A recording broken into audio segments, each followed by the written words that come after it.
बिस्मिल्लाहिर्रहमानिर्रहीम, अस्सलामुअलैकुम, good morning public, सुबह बखैर। मैं हूँ रुकमा इरफान मलिक, मेरे साथ मौजूद हैं अब्दुल रऊफ साहब। अस्सलाम वालेकुम। आज जी बड़ा इम्पोर्टेंट डे है, मतलब आज अर्थ डे है और अर्थ डे के हवाले से हमने बातें करनी है। कुछ बातें हम अभी अपने एडिटोरियल में करेंगे, कुछ बातें हम थोड़ा सा ज़रा आगे चल के एक सेगमेंट पूरा करेंगे, उसके हवाले से भी करेंगे। लेकिन पहले चल के ज़रा हरमीत का रुख कर लें, देखें आज हरमीत किस रंग में है। हेलो हरमीत, अस्सलाम वालेकुम। जी वालेकुम सलाम, सत श्री अकाल, गुड मॉर्निंग रऊफ साहब। आप माशाल्लाह बहुत अच्छे रंग में माशाल्लाह बड़े प्यारे लग रहे हैं। तो जाहिर बात है कि रमजान का ये तीसरा अशरा है, तो जाहिर बात है अब आहिस्ता आहिस्ता वो गाड़ी जैसे कहते हैं ना, वो उतराई भी हो जाती है तो रेस ज्यादा तेज हो जाती है उसकी। तो ऐसा लग रहा है कि आप लोगों की दोबारा आप चेहरे बड़े मजीद खिले हुए हैं। अच्छा, रमजान का जिस तरह से हरमीत आपने जी कंटिन्यू करें। जी वैसे खुशी होती है, ईद करीब आती है ना, तो हमें भी खिलखिलाहट चेहरे जरूर बात है, क्योंकि बहुत अरसे बाद, महीने बाद जब ईद आती है तो उसका अपना एक मजा होता है। हाँ बिल्कुल ठीक, आप बात करें। अच्छा, जिस तरह से आपने कहा ना कि रमजानुल मुबारक आखिरी मराहिल में दाखिल हो चुका है, तो मैं एक चीज़ हमेशा नोट करती हूँ कि मुसलमान, सभी मुसलमान बड़े जोश के साथ रोज़े रखते हैं। अब रोज़े रख रहे होते हैं, पहला अशरा भी गुजर जाता है, दूसरा भी गुजर जाता है, तीसरे में आकर आपकी ना Aahista Aahista energy level low होने लग जाता है, क्योंकि वो रोज़ा रख के मुझे ऐसे लगता है। सो अभी आजकल वो थोड़ा सा ना लिथार्जी और वो इस तरह से लैक ऑफ एनर्जी थोड़ी सी ना फील होने लगी है। अपार्ट फ्रॉम दिस थोड़ा सा जरा मौसम का लेकिन उसके साथ साथ वो खुशी जो है कहीं ना कहीं उस चीज को कवर करती भी रहती है, कवर करती रहती है, बिल्कुल करती रहती है। बिल्कुल दुरुस्त है, इसमें कोई हाँ, अभी देख लें ईद है चंद दिनों में। कल मुझे इत्तेफाक हुआ मार्केट जाने का, सो वहां पर इतना रश था, हालांकि अभी 10 डेज बाकी हैं, तो वो जो गहमा गहमी और वो सब और जो बाजार हैं वो लेट नाइट तक खुले रहते हैं। सो वो एक फेस्टिविटी जो है वो तो शुरू हो चुकी है। अपार्ट फ्रॉम दिस मैं ख्याल में आप इस हवाले से कुछ कहना चाह रहे हैं, ऐड करें फिर मैं आगे बढ़ूं। कि मेरा भी परसों इत्तेफाक हुआ था जाने का बाजार, मैंने कहा कुर्ते ले लिए जाएं कुछ। तो जब मैं कुर्ते लिए तो थोड़ा सा जरा लंबा सा बाजुओं से वो मेरे, तो मैंने इसको कहा कि ऑल्ट्रेशन कर दो, तो कहने लगा जी ईद के बाद होगी, अब रश बहुत ज्यादा है। तो मैंने कहा फिर क्या फायदा। तो हाल ये हुआ है, मतलब इतना ज्यादा। खैर थोड़ा सा रोमा मौसम का जिक्र करना चाह रही है। लाहौर में 2 दिन से मौसम बड़ी खुशगवार हुआ है, जबरदस्त तो मौसम बहुत ही प्लेजेंट है, मतलब ज्यादा रात हवा में ना खुनकी है, एक ठंडक है, ठंडी हवा चलती रही। कल बारिश भी हुई, इमरान खान साहब के जलसे में भी बारिश हो गई। और जो शुरका थे, मैं ख्याल में इमरान के जलसे की भी थोड़ी सी बात कर लें मौसम के साथ।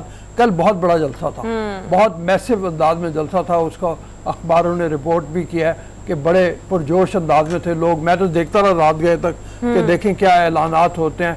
ऐलानात तो कोई बहुत ख़ास नहीं थे, सिर्फ मुझे जो 2-3 चीज़ें लगी, एक तो ये है कि शाह महमूद कुरैशी की स्पीच से ये लगा कि जैसे खदशात उनके बहुत ज़्यादा बढ़ गए हैं कि PTI को इलेक्शन कमीशन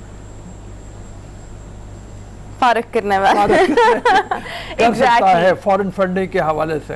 तो फॉरेन फंडिंग के हवाले से उनके खदशात थे और उन्होंने बार बार इस बात को कहा कि सिर्फ PTI को टारगेट किया जा रहा है, बाकी पार्टियों को हालांकि ऐसा उस तरह से नहीं। जब इनकी हुकूमत थी और बाकियों का एहतसाब हो रहा था, तो तब बाकी जमातें भी ये कहती थी कि इदारों को ऑपरेट पर्सनल लेवल पर इमरान खान साहब खुद कर रहे हैं। अब भी इनको जुम्मा 8 दिन नहीं हुए गए हुए, सो इनकी तरफ से भी ये बातें आ रही हैं। बट कोई कमेंट हरमीत का ले लें, उसके बाद मैं चाहूंगी कि मैं टॉप स्टोरीज आज के अपने व्यूअर्स के साथ। बिल्कुल रोज साहब की बात दुरुस्त है, जलसा बहुत बड़ा था। हमने देखा कि रुकावटें बहुत ज्यादा डाली गई, कुछ लाहौर के कुछ इलाकों में भी ट्रैफिक जाम करने की भी कोशिश की गई, सड़कों पर भी लोग थे जो रिपोर्ट्स मिली है। लेकिन बहरहाल बहुत बड़ा जलसा था। रूम साहब की बात ठीक है कि कहीं ना कहीं उनको ये शक है, शोभा है कि इलेक्शन कमीशन के जरिए उनको आउट कर दिया जाएगा। लेकिन हम देखते हैं कि अगर ऐसा होगा तो बहुत बड़ा नुकसान होगा इस मुल्क का।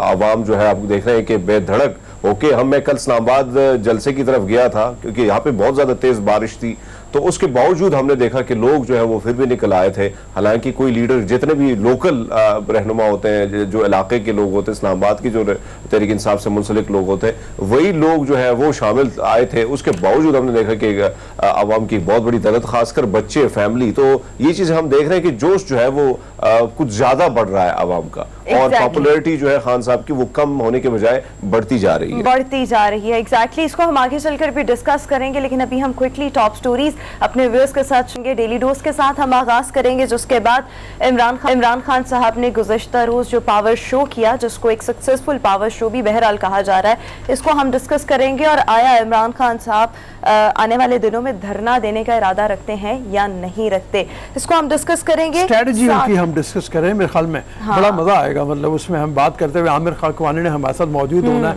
बहुत बेधड़क और लंबा तवील अंदाज में वो लिखते हैं। आजकल उनके ब्लॉग्स बहुत ज़्यादा चल रहे हैं और उनसे ये जानना चाहेंगे कि अब इमरान खान के बाद प्लान क्या होगा, अगला प्लान क्या होगा। कल उन्होंने जलसों में तो बहुत बात की है।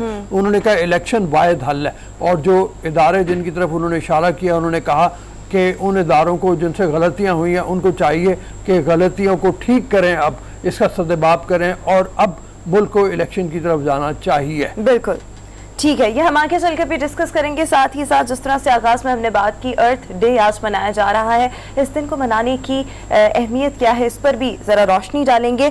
साथ ही साथ एक बहुत इंपॉर्टेंट चीज़ जिसका आजकल मुझे भी बहुत ज़्यादा सामना है, लैक ऑफ स्लीप, नींद नहीं पूरी हो रही, क्योंकि रमज़ान में तो ऑलरेडी सबका लाइफस्टाइल बहुत बदल चुका है, लेकिन नॉर्मली भी आजकल के अगर हम टाइम देखें तो लोगों की स्लीप जो है वो बहुत ज़्यादा डिस्टर्ब है। अच्छा, सो भी जाते हैं तो वो साउंड स्लीप तक नहीं पहुंच पाते, जिसकी वजह से स्ट्रेस भी है, एंजाइटी भी है। तो इसको ठीक किस तरह से किया जा सकता है, इसको भी हम देखेंगे। साथ ही साथ नात ख्वाह भी आज हमें शो में ज्वाइन करेंगे। डेली रोज के साथ हम आगाज करेंगे और डेली रोज में हमारे पास सबसे पहली स्टोरी, हरमीत हम बचपन में देखते थे कि अभी हम अपने घरों में जो बच्चे हैं उनको भी छोटे बच्चों को करके बता देते हैं, कई दफा कागज जहाज बना कर देते हैं, कागज के जहाज बना कर देते हैं। और अभी भी बच्चे मेरे पास, मेरे घर के जो हैं वो अक्सर आते हैं कि जी एरोप्लेन बना दें। वैसे वो मुझे इतना अच्छा नहीं बनाना आता, बोट बना दें, एरोप्लेन बना दें। बट पहले तो ये चीजें माजी में अगर देखें या अभी भी कुछ घरों में ऐसे ही एक शौक के लिए होती थी, लेकिन अब ब्राज़ील का अगर हम जिक्र करें तो वहाँ पर ये प्रोफेशन बन चुका है। और इस प्रोफेशन में ये देखा जाता है कि कागज़ के जहाज उड़ाने की चैंपियनशिप, इसका एक तो बाकायदा आगाज हो चुका है, और साथ ही साथ ज़्यादा देर तक हवा में किसका जहाज रहता है और फिर जिसका जहाज वहाँ पर रहता है जनाब वो चैंपियन बन जाता है। So this has now become a profession. मतलब बचपन को याद करने वाली वैसे तो अब की बात थी कि रहू साहब, बचपन में हमारी भी कोशिश होती है कि हमारा जहाज जो है सबसे ज्यादा दूर तक जाके हुआ। उसके लिए हम क्या करते थे कि पहाड़ों पे जाके भी खुशी होती कि पहाड़ में चढ़ के भी कोशिश करती कि जहाज यहाँ से हमने वो करना है, फेंकना है। तो जितनी तेज उड़ान होती थी उसकी और जितना ज्यादा वो जहाज चला जाता था तो हमें बड़ी खुशी होती थी। और ये लेकिन ये देखें, इसको प्रोफेशनल तरीके से करना तो एक और बड़ी बात है, बहुत मजे की चीज है। और बचपन में वैसे ख्वाहिश है और इस किस्म की चीज, और आज भी हम आजकल के बच्चों को देखें तो वो भी, रोमा ने दुरुस्त फरमाया कि आते हैं कि भैया हमारे लिए भी कुछ बना लो यार, हमने जहाज उड़ाने। लेकिन ये है कि एक प्रोफेशनली अगर आप एक चीज को करते हैं तो उसका एक अलग मजा है फिर। अच्छा, जहाज जहाँ तक बनाने की बात है ना, मैं अब अपने घर वाले बच्चों को तो बना देती हूँ, टूटा पज्जा जिसको कहते हैं, जैसा भी बनता है। लेकिन वो बोट्स में खुद, अगर मुझे याद है तो वो हम एक टब छोटा सा होता था, उसके अंदर पानी डालकर और वो कागज की बोट बनाकर उसको चलाया करते थे। तो मुझे वो एक मेमोरी, अभी ये मैं जिक्र कर रही हूँ तो वो एक मेमोरी जो है वो याद आ रही है। आई एम श्योर आपने भी या तो कश्ती बनाई होगी या जहाज बनाया होगा। बिल्कुल बिल्कुल।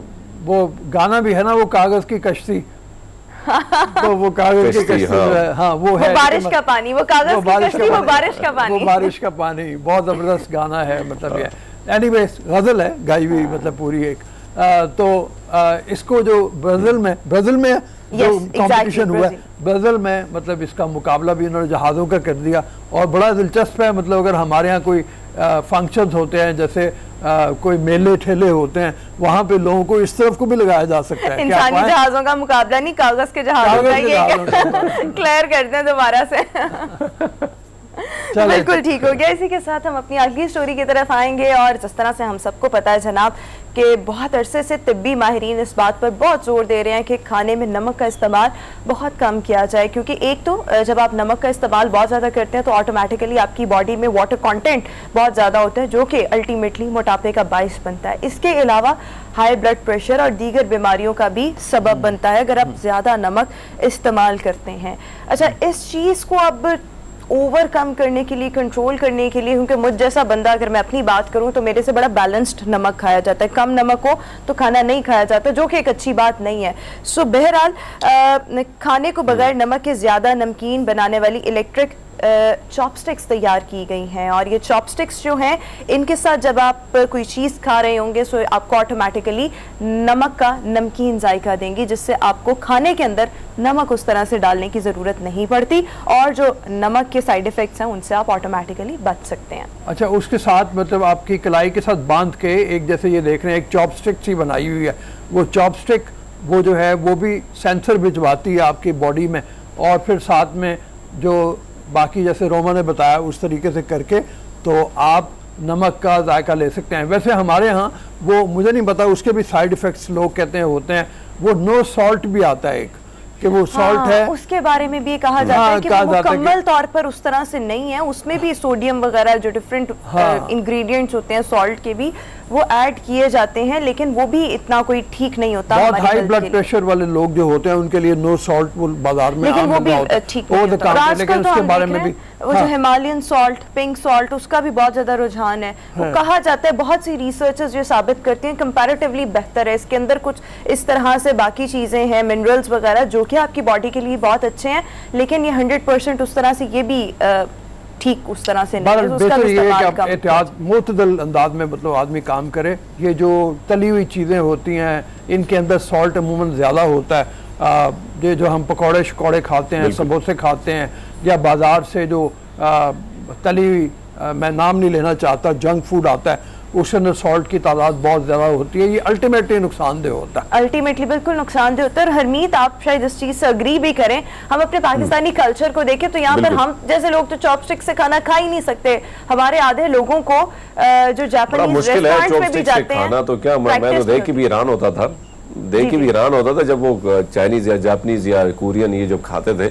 बड़ा मुश्किल सा एक वो है रोहू साहब, शायद आपने ट्राई किया, मैंने ट्राई किया लेकिन मैं कामयाब नहीं हुआ था। अच्छा। और आपकी बात दुरुस्त है कि उसको करना, लेकिन हाँ ये है कि हम अपनी सेहत का खुद भी ख्याल रख सकते हैं। कोशिश होनी चाहिए कि जंक फूड, जिस तरह साहब ने बात की, उससे दूरी रखी जाए, क्योंकि अगर सेहत है तो सब कुछ है।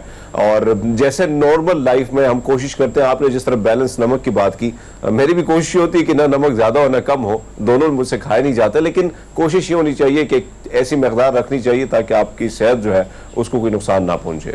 बिल्कुल ठीक हो गया। इसी के साथ हम डेली रोज की लास्ट स्टोरी की तरफ आगे बढ़ेंगे, और हमारे पास जो लास्ट स्टोरी है वो अपने ही बैट्समैन और अपने ही विकेट कीपर मोहम्मद रिजवान के हवाले से है जनाब। उनके लिए जो साल है वो खासा यादगार और खुशगवार है, और अब की बार मोहम्मद रिजवान ने 2021 के विजडन लीडिंग का अवार्ड अपने नाम कर लिया। ये विजडन बहुत ज़बरदस्त ऑर्गेनाइजेशन है इंग्लैंड की, और वहाँ से अवार्ड जारी होते हैं, और मोहम्मद रिजवान उनकी परफॉर्मेंस है, खुशकिस्मती तो उनकी है ही, लेकिन उनकी परफॉर्मेंस है जिससे साबित किया कि वो T20 के बेहतरीन खिलाड़ी होने का एजाज़ उनको मिलना बिल्कुल वो मुस्तहिक थे उनके। हमें याद है कि जो सेमीफाइनल था, सेमीफाइनल से पहले जो मैच था इंडिया के साथ पाकिस्तान का, जिसके बारे में कहा जाता था कि हम फाइनल ना भी जीतें, अगर हम इंडिया से जीत जाएँ तो बहुत बड़ी बात होगी, तो वो बात उन्होंने साबित कर दिखाई। मोहम्मद रिजवान ने शानदार परफॉर्मेंस का मुजाहरा किया और इंडिया के खिलाफ मैच में हमें फतह दिलवाई।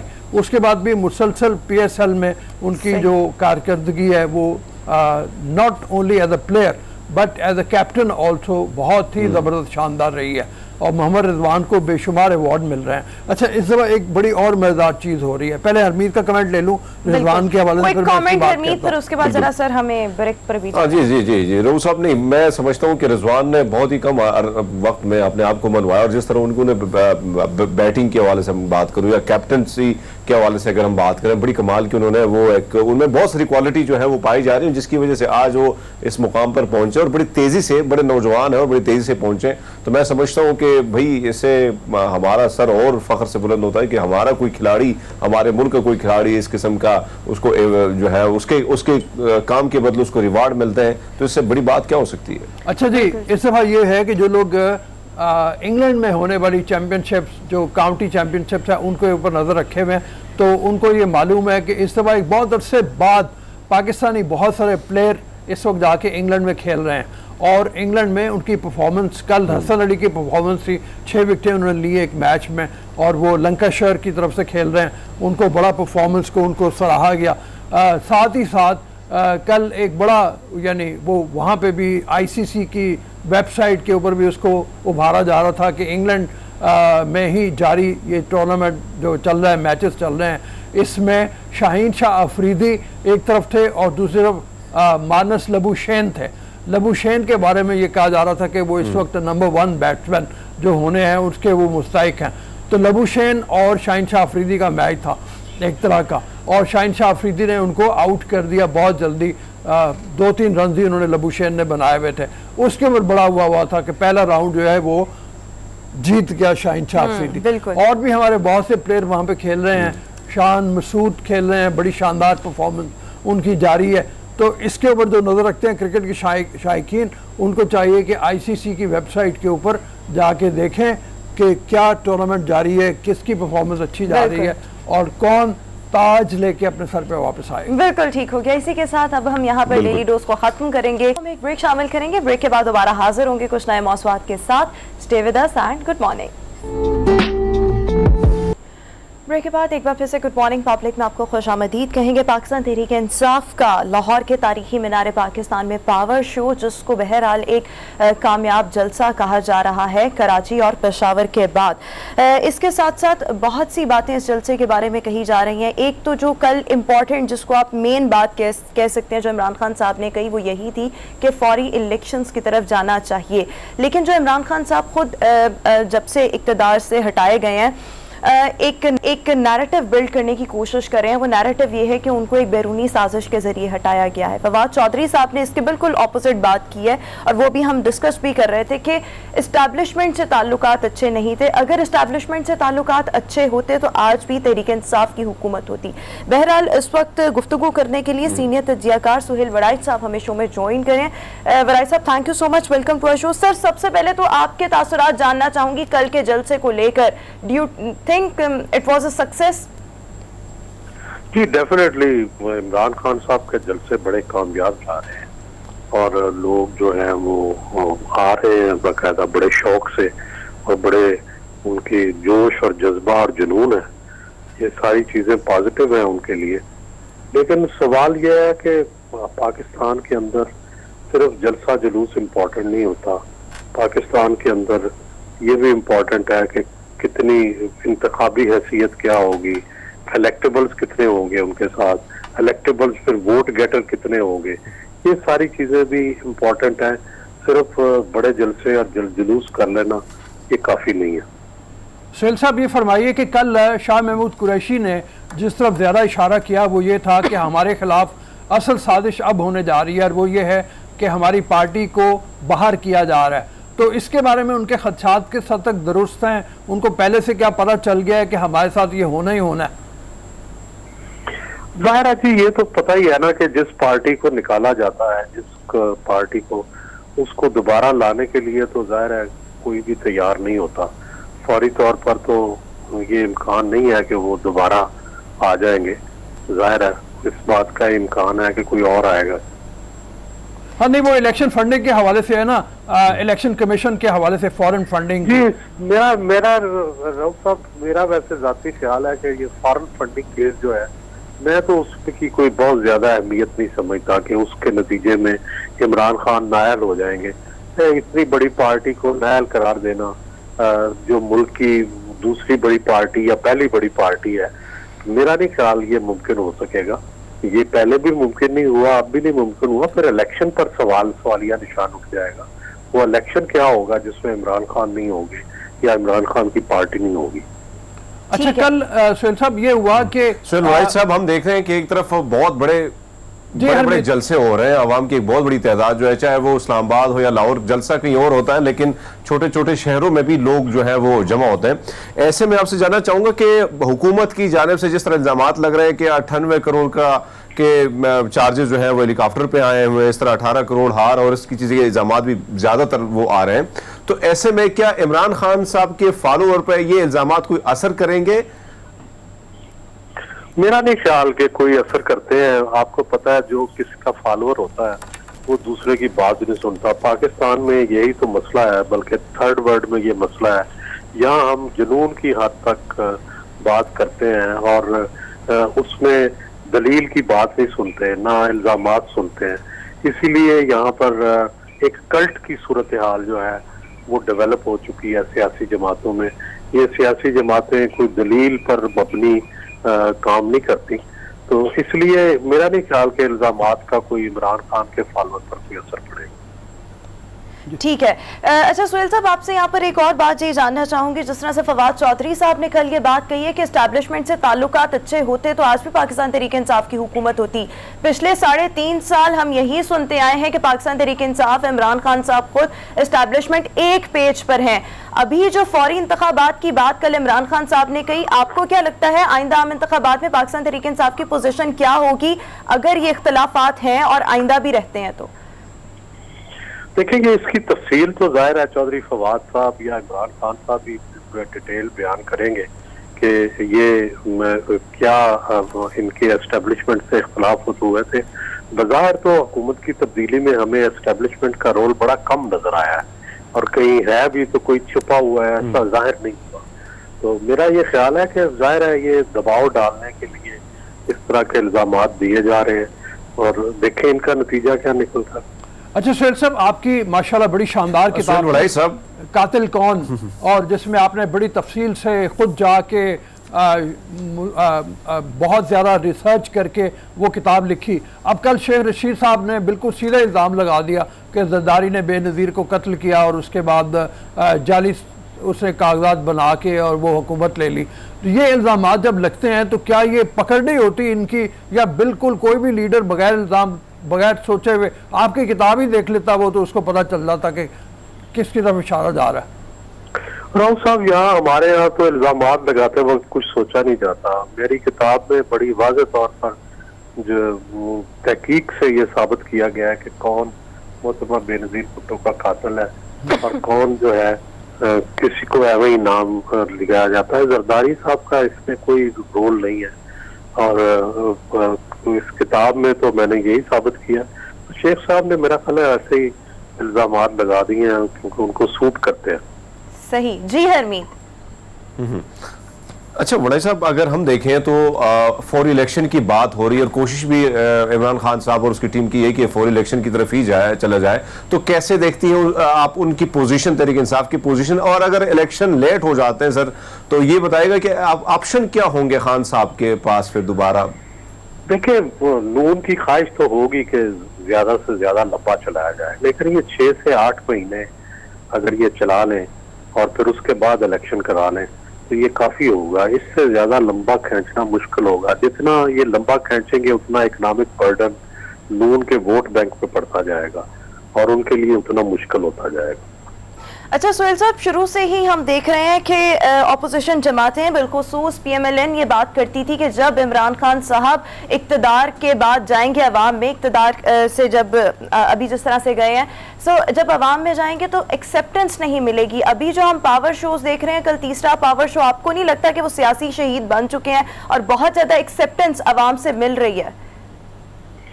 जी, मेरा ख्याल है आवाम से एक्सेप्टेंस मिली है, और जाहिर है इमरान हमेशा से पॉपुलर रहे हैं। इनकी एक क्रिज्म, उनकी शख्सियत के अंदर एक क्रिज्मा है, वो खिलाड़ी हैं, फिर उनका एक नैरेटिव है, उस नैरेटिव के भी लोग उससे भी इत्तेफाक करते हैं। लेकिन सवाल वही है कि सारे का अगले इलेक्शन में क्या वो इससे फायदा उठा सकेंगे? मेरा इसमें यही एतराज है कि नहीं, मुझे नहीं लगता कि उनको दोबारा इक़्तिदार जो है वो मिलेगा फौरन। हाँ, उसके बाद दोबारा फिर कोई अगले इलेक्शन में या उससे बाद वाले किसी इलेक्शन में जरूर उनका चांस बन सकता है।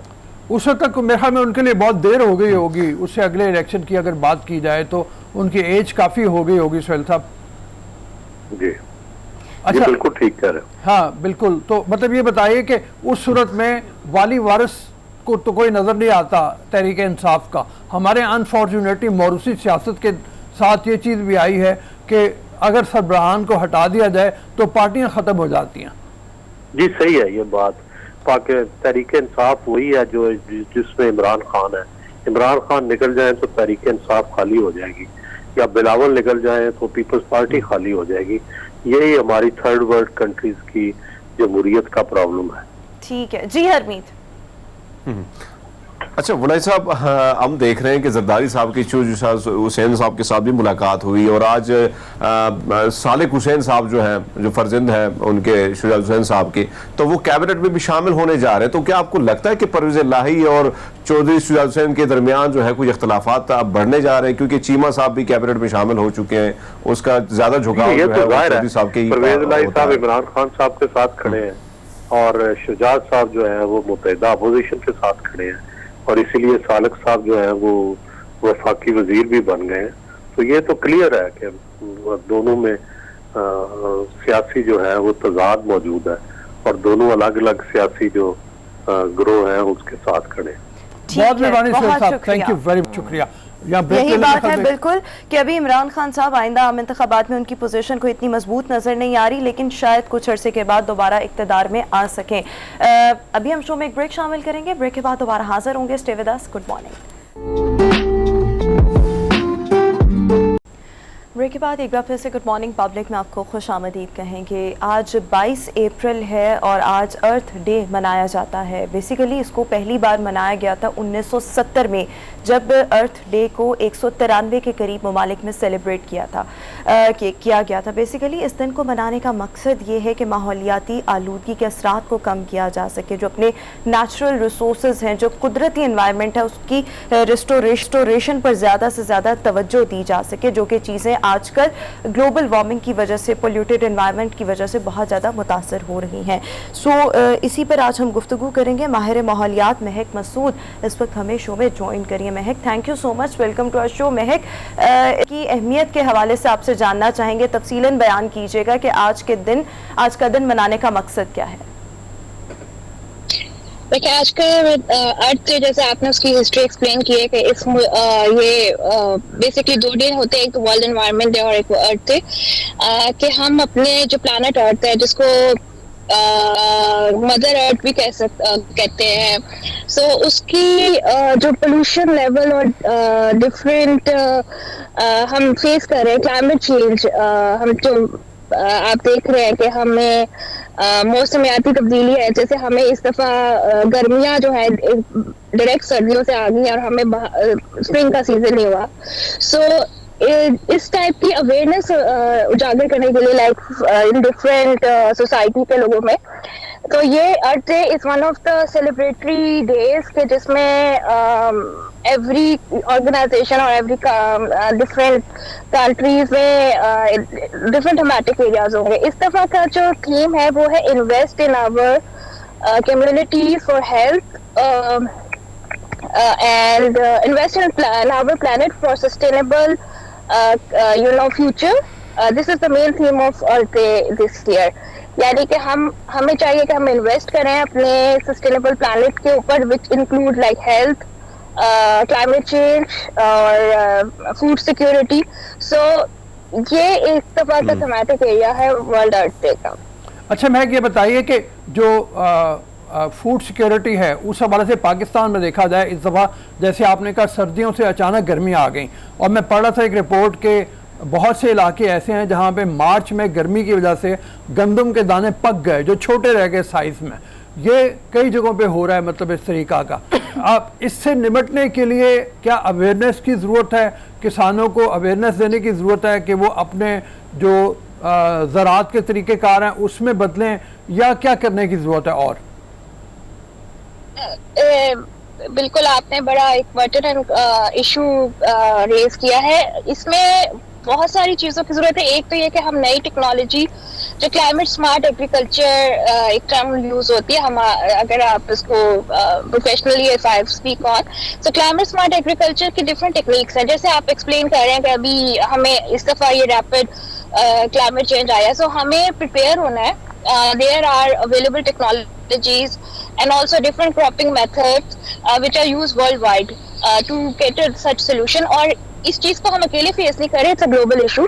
अदर डेवलपिंग कंट्रीज लाइक अगर आप ब्राजील जाएं, सदर्न अमेरिका जो वल्नरेबल हैं कंट्रीज, या even if you go south towards like India, Bangladesh, so everyone is like now doing for different sort of plantation methods and also the agriculture methods. So yes, number one is one important is कि हमारे जो farmers हैं उनको उनकी capacity building होनी चाहिए, particularly इस type की सिचुएशन है।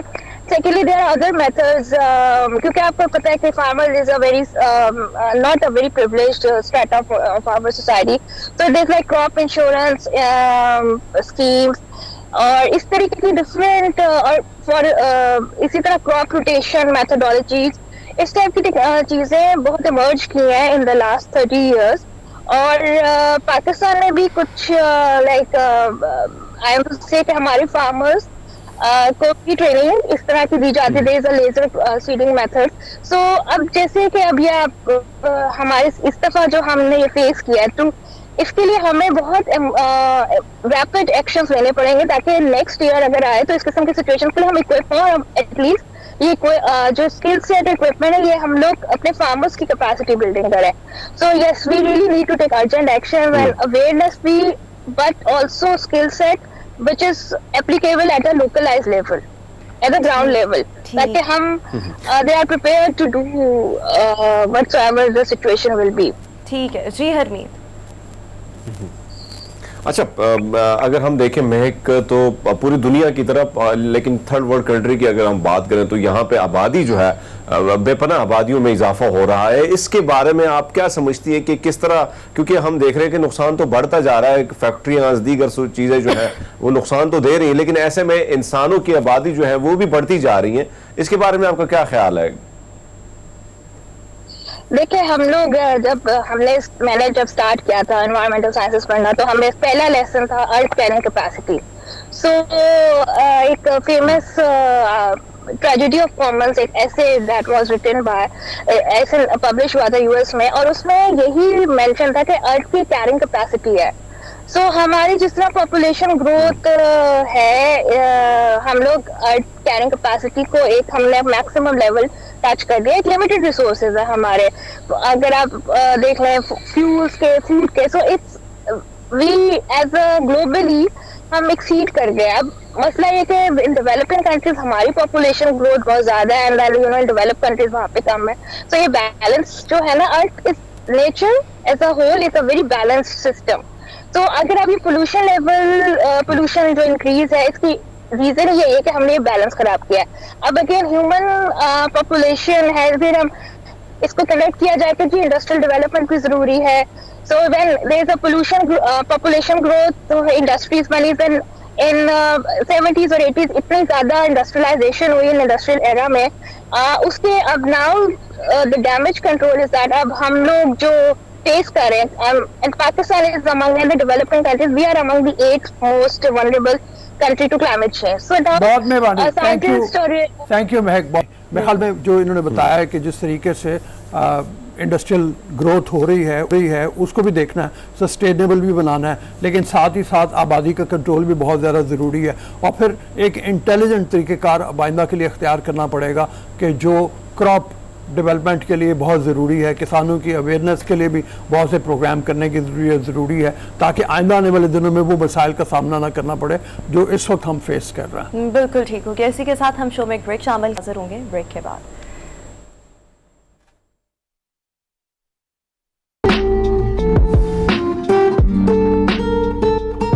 इसकी क्या रीज़न होती है? देखिए, मैंने जैसे पहले कहा कि नींद की स्टेजेस होती हैं। N1 जब हमें नींद आ रही होती है, स्टेज 2 में जो है वो हम नींद की तरफ जा रहे होते हैं। N1 जैसे हम सो भी रहे होते हैं और इर्द गिर्द से वाकिफ भी होते हैं। हम जब उठते हैं हम कहते हैं कि हमें ये आवाज़ आई थी या हमने सुना था, और दूसरा बंदा सरप्राइज हो जाता, आप तो सो रहे थे, लेकिन आप सो रहे थे लेकिन आप स्टेज 1 में थे। स्टेज 2 में जो है, और स्टेज 2 की रेपिटेशन स्टेज 3 में होती है, जब हम ड्रीम्स को जो है वो एक्सपीरियंस करते हैं। और जो डीप स्लीप है उसको जो है रैम स्लीप कहते हैं, जिसको REM स्लीप भी कहते हैं। अनफॉर्चुनेटली हम उस स्लीप को जो है वो अब जो है वो नहीं एक्सपीरियंस कर पाते हैं। जैसे मैंने आपको बताया कि उसके बहुत से फैक्टर्स हैं। आप खुद देखें, हमारे घर का माहौल जो है वो का स्लीप हाइजीन के रूल्स के मुताबिक है? बिल्कुल भी नहीं है। जब नहीं है तो फिर हम एक्सपेक्ट कैसे कर सकते हैं कि हम उसको एक्सपीरियंस कर सकेंगे। दूसरा, आपने क्वेश्चन पूछा कि ये स्लीप पैटर्न किस तरह से अगर डिस्टर्ब हो तो उसके नुकसान क्या होते हैं। जैसे मैंने पहले कोट किया कि ये बहुत से प्रॉब्लम्स की रूट कॉज है। आपको डिप्रेशन हो सकता है, आपकी जो है मूड में प्रॉब्लम्स हो सकती है, आपको एंजाइटी हो सकती है, नींद अच्छी नहीं होगी, आप नींद में भी सोच रहे हैं तो एंजाइटी आप पर वो कर रहे हो। उसके बाद आपकी ब्रेन डैमेज को ये लीड करता है अगर ये कंटिन्यूसली आप एक sleep pattern, disturb sleep pattern के साथ हो। That's it.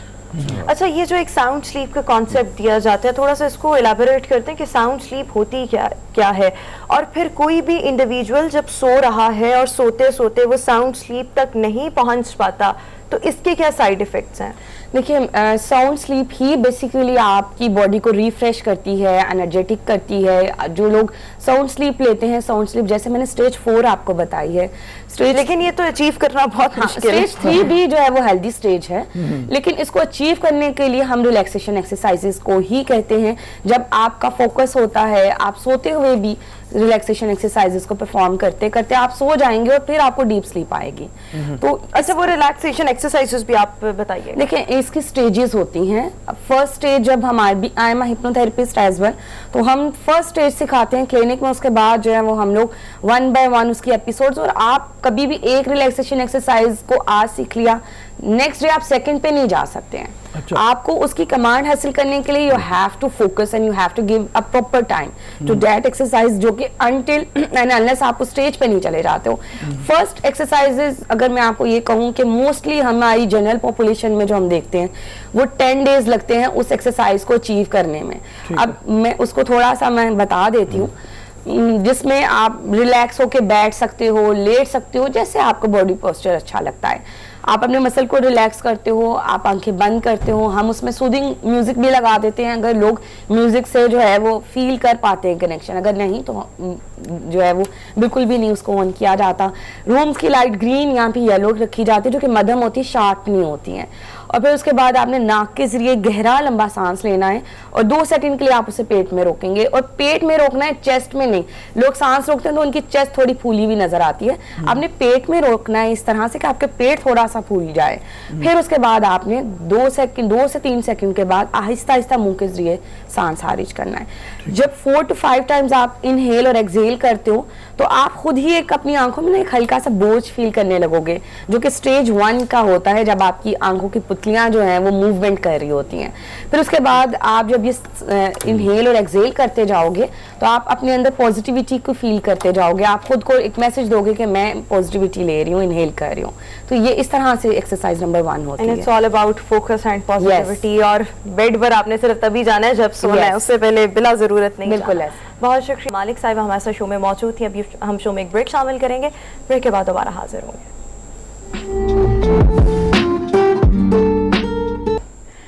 ब्रेक के बाद एक बार फिर से गुड मॉर्निंग पब्लिक में आपको खुशामदीद कहेंगे। मज़ाक के बेताज बादशाह मोइन अख्तर साहब की आज 11th डेथ एनिवर्सरी सेलिब्रेट की जा रही है। कॉमेडी हो, एक्टिंग हो, कंपेयरिंग हो या फ़नून लतीफ़ा हो, अपनी काबिलियत का लोहा हर मैदान में मनवाया। 16 बरस के थे। हैरत ये होती है जिस वक्त उन्होंने एक स्टैंड अप कॉमेडियन के तौर पे अपनी पहचान बनाई, अभी यानी हाल नए नए कॉलेज में आए थे, और कॉलेज में आते ही जो परफॉर्मेंस उन्होंने पीटीवी पे दी वो लाजवाल थी। उसकी झलकियां कुछ अभी तक मिलती हैं हमें, अगर हम सर्च करें मोइन अख्तर फर्स्ट परफॉर्मेंस तो हमें नज़र आ जाती हैं। बेशुमार ड्रामों में काम किया, बेशुमार प्रोग्राम्स किए। अनवर मकसूद के साथ उनकी जो जोड़ी है वो इतनी शानदार फिट बहुत पॉपुलर जोड़ी थी। स्टूडियो 2.5, स्टूडियो 3.25, मतलब बेपनाह उन्होंने किए। फिर उनके ड्रामे जो थे, हाफ प्लेट, ई ट्रेन, आंगन टेढ़ा, इंतज़ार फरमाइए, हर एक में मतलब उन्होंने किया कमाल। और एक ड्रामा उनका मुझे अभी तक याद है, रोज़ी में उन्होंने एक रोल अदा किया था, एक ऐसे एक्टर का जो नाकाम होता है और वो सोचता है कि वो भेस बदल के औरत बनता है, और औरत बन के वो ड्रामों में पहचान अपनी बनाता है और मैडम रोज़ी के नाम से वो कामयाब हो जाता है। और फिर उसके लिए कितनी ज़िंदगी मुश्किल होती है कि उसको आधी ज़िंदगी अपनी औरत की तरह गुजारनी है और आधी मर्द की तरह गुजारनी है। ये एक अंग्रेज़ी फिल्म थी, डस्टिन हॉफमैन ने ये रोल अदा किया था और उससे ये माखूज़ थी। तलत इमरान, क्या नाम है, इमरान साहब जो हैं, जो मतलब मशहूर राइटर, उन्होंने इसकी कहानी लिखी थी। इमरान असलम ने, ठीक है। और बड़े ही ज़बरदस्त अंदाज में मोइन ने परफॉर्म किया। बिल्कुल। जहाँ खड़े हुए कहकों का एक मतलब आप कहें कि फुवारा छूट पड़ता था, तो मोइन को जितना भी याद किया जाए उतना कम है। हमारे पास Unfortunately- उनकी कुछ मेमोरीज Footage हैं, है। कमाल हो गया। जरा हरमीत का रुख कर लेते हैं, हरमीत की भी जरा हरमीत का भी जरा कमेंट ऐड करवा लें। जी हरमीत। जी बिल्कुल, मैं देख के बंदा हैरान होता है। और आजकल भी हम देखते हैं कि सोशल मीडिया पे उनके जो ये अनवर मकसूद साहब के साथ जो क्लिप्स हैं वो इतने ज्यादा वायरल हैं, और हर आप कैरेक्टर को देखें, हर कैरेक्टर को निभाना एक एक्टर के लिए एक बहुत बड़ा चैलेंज होता है, लेकिन उन्होंने हर चैलेंज को बड़े जबरदस्त तरीके से कबूल किया, और उस पर जिस तरह वो उतरे और जिस तरह उन्होंने मदाओं के दिल जीत लिए, तो इससे और बड़ी बात क्या हो सकती है। और छोटी सी उम्र में रऊफ साहब से जिस तरह जिक्र किया कि 16 साल की उम्र में आप शुरू होते हैं और आप ऐसे प्रोजेक्ट्स जिसमें हम देखते हैं कि ऐसे ड्रामे, उसमें वो किरदार जो बड़े ही मुश्किल तर थे, लेकिन उन्हें बखूबी निभाए। यकीन माने कि आज भी वो कई दुखी चेहरों पर, उनके जो वीडियोस हम देखते हैं तो वो चेहरों पर वो कहके है वो लोट आ जाती है, दोबारा हंसी, वो मुस्कुराहटें लोट आती हैं। तो मैं समझता हूँ कि उनको जितना भी हम ट्रिब्यूट पेश करें वो कम है। मतलब सैकड़ों रोल उन्होंने लूज टॉक में किए होंगे, यानी, और उन रोल्स में एक से एक मुनफरद था। यानी कहीं पनवाड़ी का रोल है, कहीं एक सेठ का रोल है, कहीं एक ब्लैकिए का रोल है, कहीं टिकट बेचने वाले का रोल है, कहीं कोई मतलब सरमायादार है, कहीं सियासतदान है। जितना कम उनकी तारीफ हम करें, जितना भी तारीफ करें वो कम है उनकी। बिल्कुल जी, बिल्कुल अगले ठीक क्या हो दिखा गया। और रही हैं हम आप? आज अपने शो के तवस्सुत से ट्रिब्यूट भी पेश कर रहे हैं। इसी के साथ शो में आगे बढ़े और अगली स्टोरी की तरफ आएंगे। और जनाब, पाकिस्तान के अवार्ड याफ्ता फोटोग्राफर आसिम चीमा अभी हमें शो में ज्वाइन करेंगे, जिन्होंने ना सिर्फ पाकिस्तान में अपनी काबिलियत का लोहा मनवाया, बल्कि इस वक्त बैरून मुल्क में भी फोटोग्राफी की तालीम और तरबियत लोगों को दे रहे हैं। सो आसिम चीमा इस वक्त हमारे साथ शो में मौजूद हैं। आसिम साहब, thank you so much, welcome to our show. Asim साहब, सबसे पहले ये फरमाइएगा कि वो कौन से स्किल्स थे जिन्होंने आपको एक सक्सेसफुल और ज़बरदस्त किस्म का फोटोग्राफर बना दिया? जी अस्सलाम वालेकुम, बहुत बहुत शुक्रिया मुझे यहाँ पर बुलाने का आपके चैनल पे। बड़ी खुशी हुई आप सबसे मिलके, आप सबको देख के। जहाँ तक आपका सवाल है, तो ये एक्चुअली स्किल जो था, ये बस हर इंसान के अंदर कोई ना कोई एक खासियत होती है जो कभी छुप के बैठी होती है और आपको पता नहीं चलता। तो इसी तरह ये जो फोटोग्राफी का स्किल था, ये भी बस ऐसे ही, क्योंकि मुझे घूमने फिरने का बहुत शौक है, तो ऊपर वाले की बनाई हुई कायनात को देखने का शौक है, तो बस ये शौक जो था यही मुझे फोटोग्राफी की तरफ ले आया। और जब इसको शुरू किया तो फिर ये मैं रुका नहीं, इसको बहुत सारे मतलब चैलेंजेस आए। मतलब जब मैंने इसको अपने पैशन से प्रोफेशन पे शिफ्ट किया, तो बहुत लोग बोलते थे कि ये मतलब क्या है इसको एज ए, क्योंकि मैं बैंकिंग फील्ड में था, I was working in a financial institution, तो ये फील्ड टोटली उससे ऑपोजिट। तो वो चीजें थी, फिर आहिस्ता आहिस्ता मतलब गिव अप नहीं किया, और अल्हम्दुलिल्लाह ये चीज सामने आई जो आपके सामने अभी। अच्छा, ऐसा नहीं बताओ कि एक तो आपका इक्विपमेंट है, एक आपके अंदर की आंख है, ज्यादा इंपॉर्टेंट कौन सा है फोटोग्राफी में? दोबारा बोलिएगा प्लीज। मैंने कहा कि एक आपका इक्विपमेंट है, अब ज़ाहिर है इक्विपमेंट में तब्दीली आती चली जा रही है, नए से नया इक्विपमेंट हो रहा है, डिजिटल पे आ गया, और एक आपकी अंदर की आंख है जो बुनियादी तौर पे आपको बताती है ये फ्रेम होना चाहिए, ये लाइट होनी चाहिए, ये शेड होना चाहिए। ज़्यादा इम्पोर्टेंट क्या लगता है आपको? ज्यादा इम्पोर्टेंट तो यही है कि जो आपकी आंख है उससे इम्पोर्टेंट तो कोई चीज नहीं है, क्योंकि जो चीज आपने देखनी है, कैमरा वो आंख नहीं। हम मोस्टली आप अक्सर सुनते हैं कि कैमरे की आंख से कोई नहीं बचता, लेकिन वो एक्चुअली जो आंख होती है वो कैमरे की आंख से पीछे जो आंख होती है उसके ऊपर सब कुछ डिपेंड करता है, क्योंकि उस आंख से एक्चुअली कुछ नहीं बचता। वो भले आप कोई किसी जो आजकल की डिजिटल या मिररलेस या DSLR कैमराज हैं या मोबाइल कैमराज हैं, लेकिन उसके पीछे वाली जो आंख है, ये सब कुछ उसके ऊपर डिपेंड करता है। आप किस चीज को किस तरह फ्रेम कर रहे हो, आप उसको कैसे कंपोज कर रहे हो, तो ये सारा का सारा जो है वो जितनी भी टेक्नोलॉजी है वो डिपेंड उसी बंदे पे करती है जो उस कैमरे की आंख के पीछे जो आंख है। ठीक है जी हरमीत। अच्छा आमिर, हम देखते थे माजी में कि आपके पास एक रिसाला होता था या कोई मैगजीन होती थी जिसके जरिए किसी फोटोग्राफर की कोई जबरदस्त सी फोटो जो है वो हमारे सामने आती थी और हम उसको दाद दे देते। लेकिन आज के दौर में अगर हम देखें तो इंटरनेट आया हुआ है, तो इस दौर में आप समझते हैं कि कितनी आसानियां भी हो गई हैं फोटोग्राफर के लिए कि अपनी वो जो तस्वीर वो लेते हैं वो सिर्फ एक मुल्क तक नहीं बल्कि पूरी दुनिया तक वो पहुंचाने में उनकी ये सारी चीजें काम आ जाती हैं? देखिए, टेक्नोलॉजी का तो कोई डाउट नहीं है कि इसने हमें बहुत ज्यादा ऐसे मौके और ऐसी ऐसी फैसिलिटीज जो हैं वो हमारे सामने पेश की हैं, ताकि हम एक सेकंड लगता है कि आपने कैमरे से फोटो ली और इमीडिएटली आप उसको पूरी दुनिया को दिखा सकते हैं। अब यहाँ तक टेक्नोलॉजी आ चुकी है। हालांकि जब मैंने फोटोग्राफी स्टार्ट की थी तब इस तरह की चीजें नहीं थी, जब बिल्कुल मैं नया था इस चीज में। तो अभी ये तो बहुत ही नेक्स्ट लेवल पे बात चली गई है कि आप फोटो क्लिक की नेक्स्ट सेकंड में आप जो है उसी टाइम पे मोबाइल से ही आप उसको एडिट कर सकते हैं और with in the next second जो है पूरी दुनिया उसको देख सकती है। तो नो डाउट कि टेक्नोलॉजी जो है उसने बहुत बड़ा रोल अदा किया है। खाली फोटोग्राफी में नहीं, वो तो आप सब जानते हैं कि वो तो हर चीज में मतलब देखें अभी मैं कहाँ बैठा हूँ, आप कहाँ बैठे हैं, तो लेकिन फिर भी एक जगह बात हो रही है, पूरा पाकिस्तान देख रहा है। तो टेक्नोलॉजी नो डाउट कि इसका बहुत बड़ा रोल है। सेम इसी तरह फोटोग्राफी में भी है, तो बहुत ज्यादा टेक्नोलॉजी जो है वो इम्प्रूव हो रही है। ठीक हो गया, बहुत शुक्रिया आसिफ, सो मच व्यूअर्स। अभी हम शो में एक ब्रेक शामिल करेंगे, ब्रेक के बाद दोबारा हाजिर होंगे।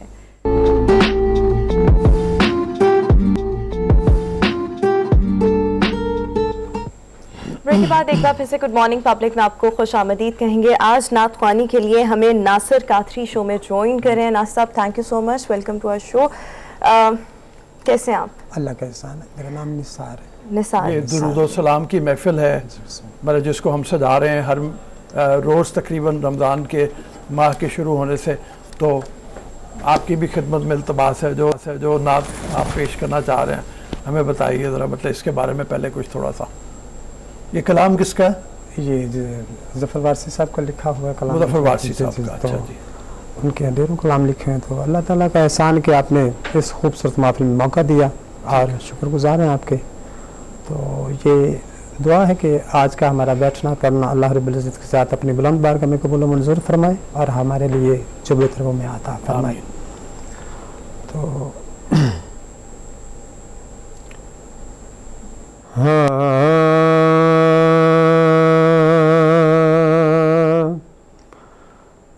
जा जिंदगी मदीने से झोंके हवा के ला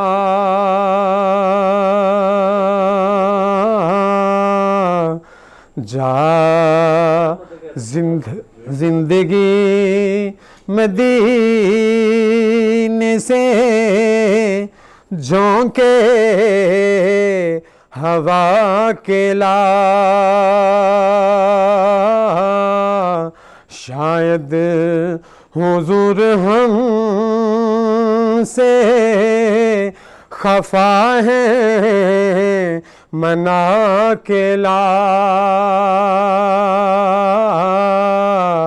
शायद हुजूर हमसे खफा है मना के ला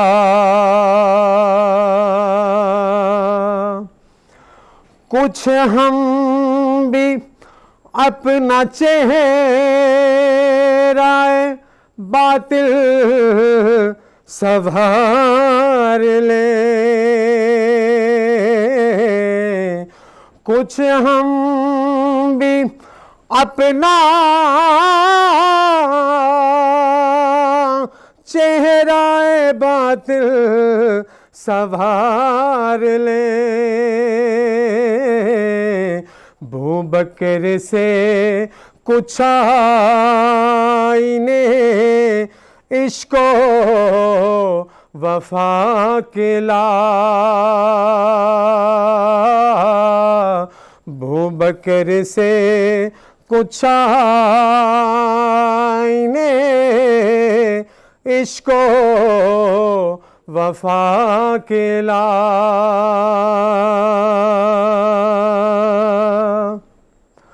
बातिल से दब रही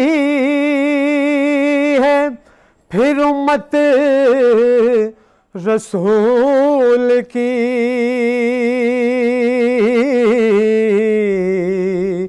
बातिल से दब रही है फिर उम्मत रसूल की। फारूक के ज़माने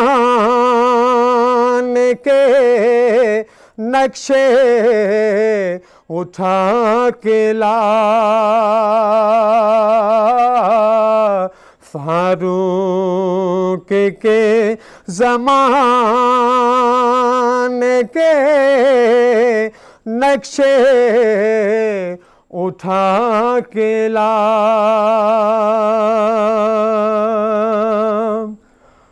महरूम कर दिया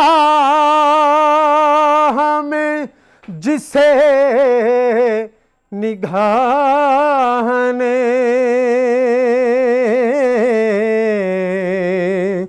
महरूम कर दिया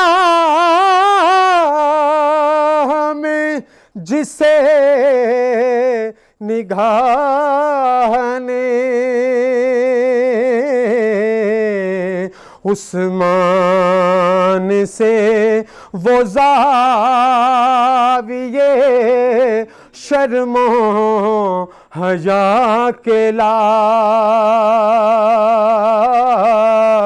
उस्मान से वो ज़ाविये शर्मो हया के ला।